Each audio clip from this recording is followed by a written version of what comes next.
Welcome to Kenton's videos. Enjoy the video. In this video, I will explain how to remove an Audi R8 door panel.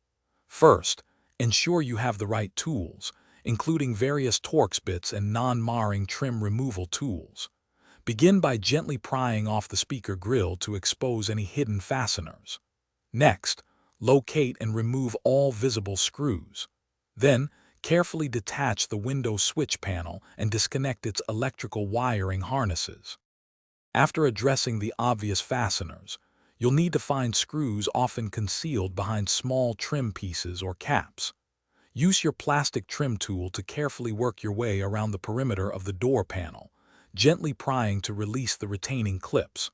Always proceed with caution to avoid damaging the panel or the door frame, paying close attention to any attached wiring.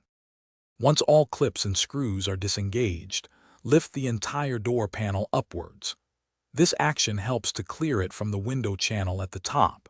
With the panel slightly away from the door, you can now access and carefully disconnect any remaining electrical connectors. Finally, release the door handle cable mechanism, which usually involves a simple clip or lever. For reinstallation, reverse the steps. First, reattach the door handle cable and all electrical connectors. Carefully align the door panel's clips with their corresponding slots on the door frame, then gently press the panel back into place. Before fully securing everything, test the window's operation and the door lock functionality to ensure all connections are correct.